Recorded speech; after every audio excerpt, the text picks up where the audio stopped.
Bueno, muy bien, ¿cuánto? 28 minutos pasan de las 5 de la tarde. Tenemos en línea a Natalia Bolosín, que es especialista en temas de corrupción. Hola Natalia, Nico Yacoy, buenas noches, buenas tardes, gracias por atendernos.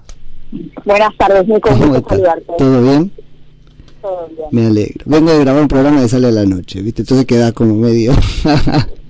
¿Cómo? Vengo de grabar un programa que sale a la noche, digo, y quedás medio con el jet lag, una cosa Claro, así. buenas noches. Che, Natalia, bueno, ¿qué tema, no? Estamos ahí como en un cimbronazo. Sí, la verdad que sí. Bueno, cada tanto ocurre esto, ¿no? Así cada vez es. con más intensidad, pero Sí. bueno, ya nos estamos acostumbrando. Sí, yo empecé el programa un poco con eso, ¿no? Es lamentable eso. Como yo veo a la sociedad un poco menos conmovida o menos sorprendida que con el caso de los bolsos, ¿no? Y eso es un poquito peligroso. Sí, lo de los bolsos, de todas maneras, me parece que fue como muy gráfico. Porque, Ese es el tema. no, esto es otra cosa, esto es muy importante, pero no tiene esa cosa cinematográfica de ver al tipo que manejó la obra pública durante 12 años en un gobierno con tanto dinero tirando bolso para darle un Totalmente. armado, una cosa como de loco. Decí, Natalia, que por lo menos acá están los cuadernos Gloria, que todos tuvimos uno en la mano alguna vez. Viste, siempre es necesario tener algo de lo que es el caso de los cuadernos, porque si no, ni siquiera, Es así. Así que, che, Natalia, mira, cuando hay tanto lío, siempre es bueno, a mí me gusta tener esas charlas más bien conceptuales, y te escuché ayer contar un poco sobre tu tesis, a propósito de cómo el kirchnerismo implicaba un modo de corrupción, si querés, un modo de robar distinto de lo que venía pasando. Sí. Me encantó escucharlo, me encantaría que nos lo cuentes. Bueno, yo tenía una hipótesis y me puse a investigar un poco la historia de la corrupción en la Argentina, de la gran corrupción, la corrupción política, no la pequeña corrupción administrativa, y lo que encontré, un poco comprobando lo que yo veía, es que si mirás la historia, más o menos desde que empieza esto me refiero a la Argentina, ¿no? Desde la colonia hasta el menemismo, de manera casi ininterrumpida. Ahí solo hubo un periodo muy pequeño en el que se interrumpe, y ahora te voy a contar, pero básicamente de manera ininterrumpida desde la colonia hasta el menemismo funciona un típico sistema que la literatura llama de captura de Estado, ¿no? Así es. En un sistema de captura de Estado, los funcionarios básicamente responden a pedidos o exigencias, demandas de contratos, prebendas, privilegios por parte del sector privado, y a cambio de otorgarles esos privilegios, esos pedidos, los funcionarios reciben un retorno, ¿no? Un fee. Así que tenemos la iniciativa en el sector privado, por decirlo de alguna manera.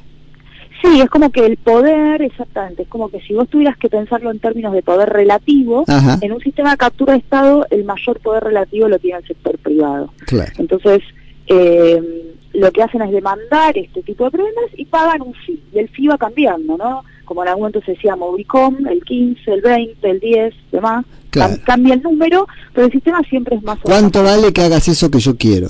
Digamos, es un poco exacto. Eso. Entonces, en ese sistema funciona de esa manera. Yo creo que eso funciona así hasta Menem, con un pequeño interregno durante la época de los caudillos y del rosismo, en donde digamos, es un momento ese en el que se parece más al kirchnerismo. Mira. Después, en el menemismo, el sistema se empieza a mover un poco, son como dos extremos. De un lado tenés la captura de Estado, que es este que mencionaba, y del otro lado, en el otro extremo, tenés la cleptocracia, que ahora la voy a explicar.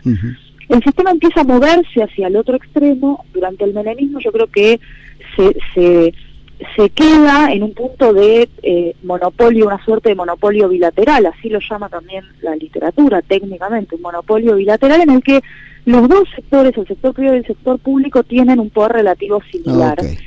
Y ya no son los privados exigiéndole a los funcionarios y poniendo un fee, sino que los funcionarios empiezan a tener un poder un poco más importante, claro, de determinar sobre todo quiénes van a ser los ganadores del sector privado. No es que son seres pasivos a los que vienen y les dan un fee y ellos dan un contrato, sino que ellos ya tienen un poder mayor para determinar quiénes van a ser los que ganen en el sector privado.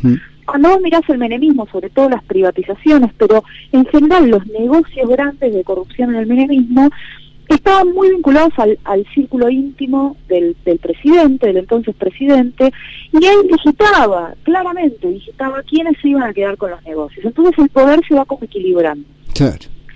Y después viene, creo yo, la época del kirchnerismo, en donde la impresión que uno tiene es que en un momento Néstor Kirchner dijo, bueno, mira, a mí no me vas a arreglar con el 15, ni con el 20, ni con el 25, yo quiero los negocios para mí.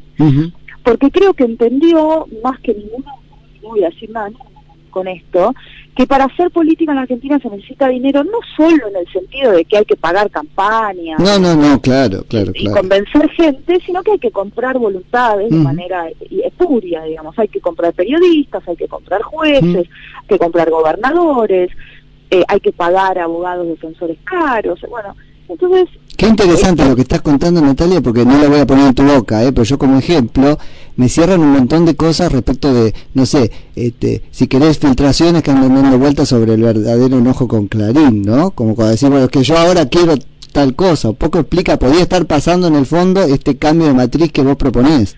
Yo creo que sí, que efectivamente pasa eso, porque además cuando vos mirás, yo en mi tesis, digamos, rastreo este cambio en lo que ellos hacen en Santa Cruz, y es eso claramente lo que hacen en Santa Cruz, digamos, el sistema de poder en Santa Cruz durante el tiempo de Néstor Kirchner como gobernador y antes cuando arranca como intendente Río Gallegos, se parece muchísimo a esa etapa que yo te mencionaba, ese interregno que tuvimos de cleptocracia durante la época del Rosito de los caudillos.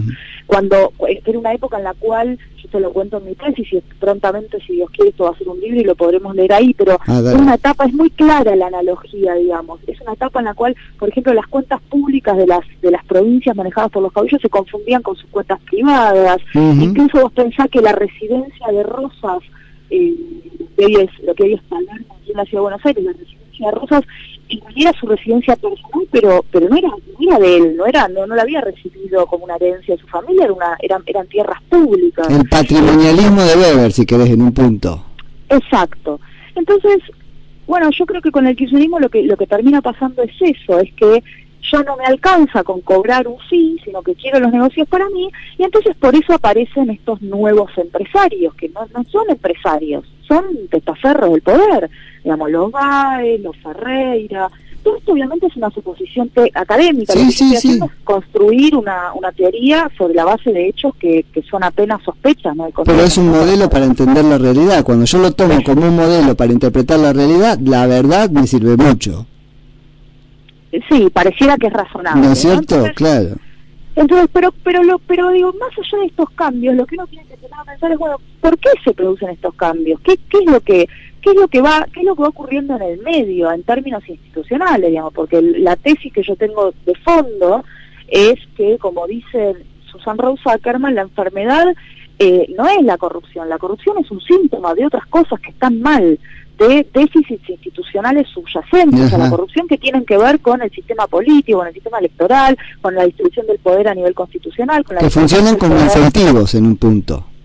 Exacto, que lo que hacen es generar oportunidades, van abriendo, digamos, haciendo florecer oportunidades para obtener rentas ilegales, para la corrupción, y van reduciendo los incentivos y las capacidades de control de otros actores. Y esos otros actores no estamos hablando solo de organismos de control formales del Estado. Es la explicación de Baez, Natalia, viste, que dijo, y si a mí nadie me paró. Claro, bueno, pero cuando uno lo piensa, digamos, a ver, pensemos, por ejemplo, que ahí está bien hecho el análisis histórico, ya se vio muchas veces, o sea, lo que hizo Menem durante los 90 con el control público, y no estoy hablando solo de, digamos, organismos como ahora lo que sería la Auditoría General, en su momento el Tribunal de Cuentas, estoy hablando en general de los controles del Poder Judicial, de la Corte, de distintos organismos de las fiscalías especializadas, de los medios de comunicación, de la posibilidad de participar de la sociedad civil como para poder controlar. Cuando uno viendo todo eso, bueno, ese es un esquema que lo que va haciendo es eso, va cerrando incentivos y capacidades de control y va aumentando las oportunidades para la corrupción. Y después, otra de las hipótesis que para mí es la que a mí más me interesaba mostrar en el tesis, y que efectivamente creo haberla demostrado, es que si vos mirás la historia de la corrupción en la Argentina en los últimos 30 años, que son los que interesan, ¿no? Los que interesan a los efectos del futuro más inmediato de la Argentina, bueno, casi la mitad el 48% de las grandes causas de corrupción desde el 89 para acá, o sea, últimos casi 30 años, casi la mitad de esas causas se explican, son una consecuencia directa de la precariedad de nuestro sistema de contrataciones y de obra pública. Sí, vos siempre es una barbaridad. Sí. Entonces, cuando vos después mirás los problemas, los agujeros que tiene nuestro sistema de contrataciones y de obra pública, y lo viejos que son, porque no es que los inventaron los Kirchner, digamos, los inventó uno y después los perfeccionó Menem, claro. Y después vino Duhalde y no sé qué, y después vino Menem y lo empeoró, y después vino Macri, y cuando vos mirás eso y decís, estos agujeros que son tan evidentes y que son tan viejos, ¿por qué no los tapan? ¿Por qué la política no se ocupa de esto? ¿Porque no lo ve? No, señores, no lo tapa porque lo ve, no porque no lo ve. Claramente. Este es el punto. Fíjate que usaste perfecciona, ¿no? Es decir, los empeora perfectamente, una cosa así. Exacto, es un sistema que está muy aceitado, yo lo llamo la máquina de la corrupción. Sí. Es un sistema que está muy aceitado, en el que prácticamente todos los sectores tienen las manos puestas, digamos, el sector privado en el sentido de los empresarios, pero la política, los sindicatos, los periodistas que cobran de sobres que no se sabe de dónde vienen, los jueces, los fiscales. Entonces, digamos, algunas organizaciones de la sociedad civil que reciben dinero o sea, entonces cuando dicen, bueno, ¿quién tiene incentivos para cambiar esto? Bueno, casi nadie. Algún académico suelto que escribe de esto porque le interesa por amor al arte. Sí. Y algún fiscal medio loco que se quiera inmolar por la República, sí. Pero no mucho más. Empieza a haber como una cierta, si querés, un cierto hartazgo, pero también una comprensión de que levantás una baldosa y hay una quintita, ¿viste? Todo ese tipo de cosas está como empezando a aprender y me parece bien. No sé si alcanzará como incentivo, usemos otra vez la palabra para que algo cambie, pero lo que vos decís es cierto, coincido en que, digamos, yo diría, este es un buen momento para ponerse a trabajar. Digo la sociedad, porque en el fondo es un tema nuestro, tenemos que empezar a exigirlo, no a naturalizarlo y mirar para otro lado. Sí, yo no creo que la sociedad argentina haya naturalizado la corrupción, lo que sí creo, en el sentido naturalizado, no por lo menos en el sentido de tolerarla. Si vos mirás las encuestas que se hacían a mediados de los 90 y las que se han hecho en los últimos tiempos en Argentina, el número es más o menos el mismo. Entre el 80 y el 90% de los encuestados no toleran la corrupción, digamos. Ahora, el punto es que hay mucha resignación. Bueno, ahí va, que es una forma de tolerar la tranza después, ¿no? Bueno, Roman, pero hacen.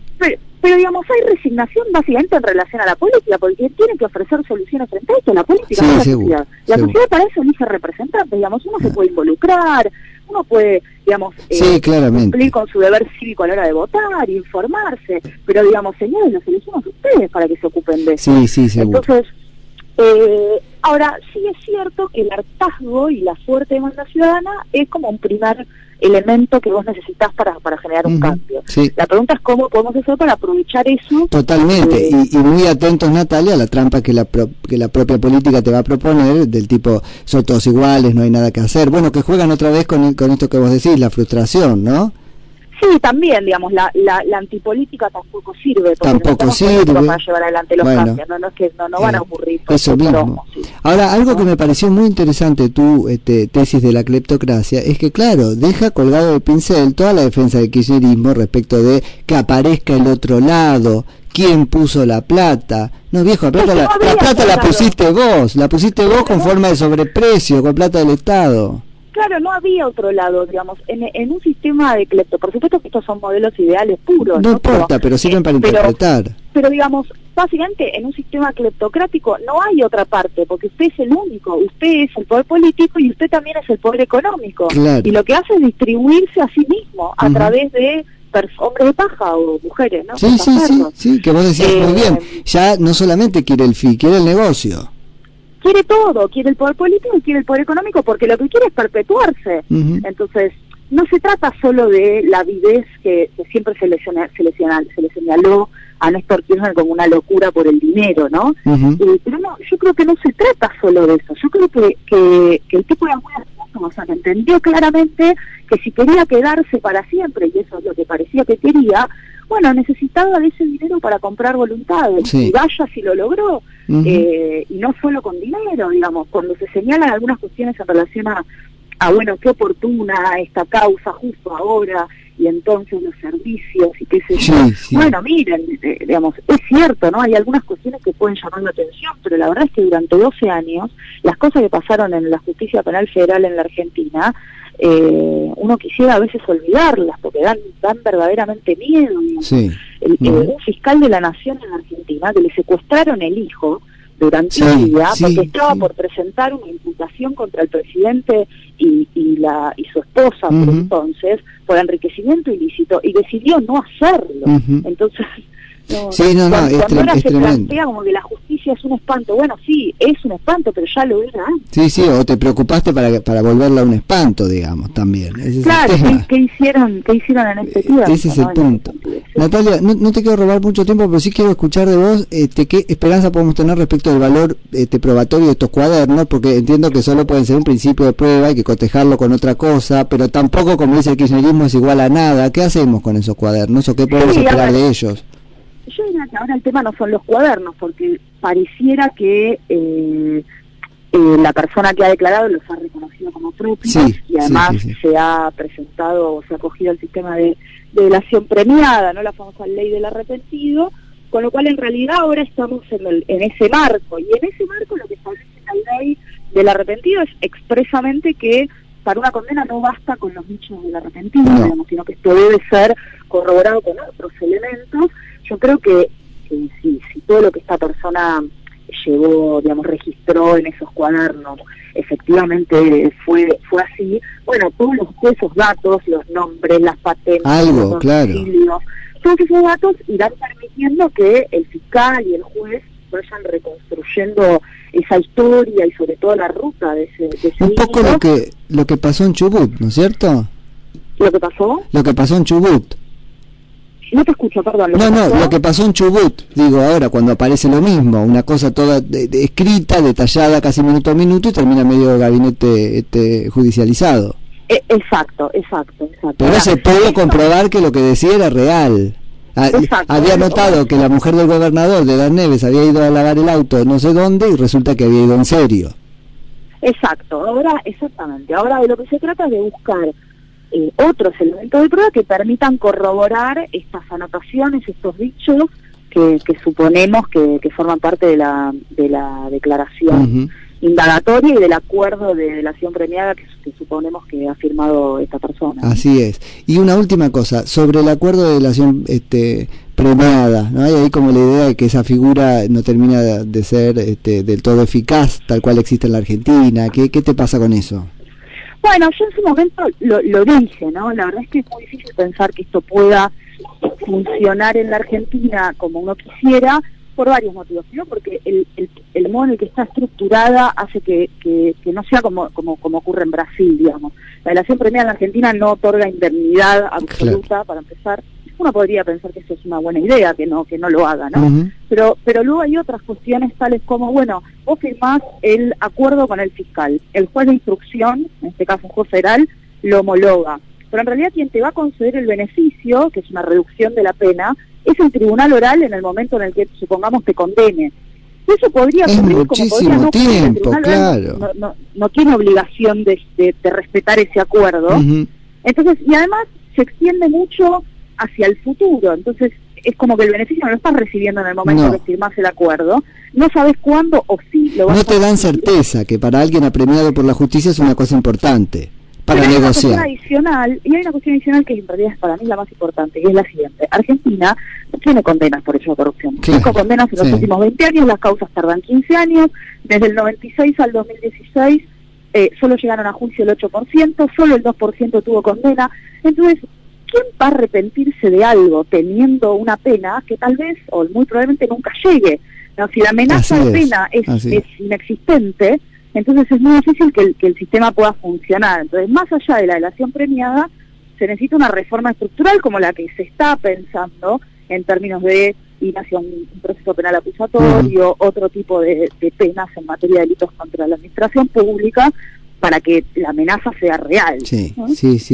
Y después, bueno, ya es muy meterse en el caso, pero qué subjetivo esto que hace él de cambiar de abogado, de aceptar la defensa oficial. Eso es muy importante, ¿no? Como gesto. Sí, lo que quería agregar es que más allá de que, yo ya lo había dicho ayer, ¿no? Más allá de que el sistema de delación premiada tenga estas limitaciones, creo que en este caso, o sea, yo ayer decía, si hay un caso en el que puede funcionar, es en este. ¿Por qué? Primero por las características de este personaje, digamos. Yo creo que alguien que lleva un registro tan minucioso de eso que vivió, no está registrando solamente un hecho de corrupción, se está protegiendo. Entonces, una persona que teme, que tiene temor, está muy bien la ilación. Es alguien que está bien, fruto de ese mismo temor puede negociar. Alguien que teme se sienta a negociar, sobre todo, a negociar su pena, sobre todo porque el sistema de delación premiada le permite acogerse al régimen de protección de testigos e imputados. Es el modo que tiene resguardar. No es solo el temor por la libertad, es el temor por la vida. El temor por la vida. Y la segunda razón es que es el tema del involucramiento de los empresarios, porque, digamos, una cosa es los políticos, ¿no? Los políticos en la Argentina están acostumbrados a pasear por tribunales. Sí, y saben que esto muchas veces no termina en una condena o en una pena efectiva de prisión y demás. En general esto no ocurre. Entonces, bueno, van y lo hacen. Ahora, los empresarios no tienen esta costumbre. Y entonces, bueno, quiero ver si ahora que están, sobre todo algunos, no va a generar un incentivo a estas detenciones, para que puedan acogerse al régimen de delación premiada y esta causa se empiece a abrir de verdad. Sí, eso es, ahí hay un resquicio interesante para seguir, y ojalá así sea, ¿no? Ojalá. Pero bueno, Natalia, muchísimas gracias por la charla, siempre es rico charlar con vos. Bueno, gracias a vos. Un saludo grande. Saludos. Era Natalia Bolosín, que es especialista en temas de corrupción.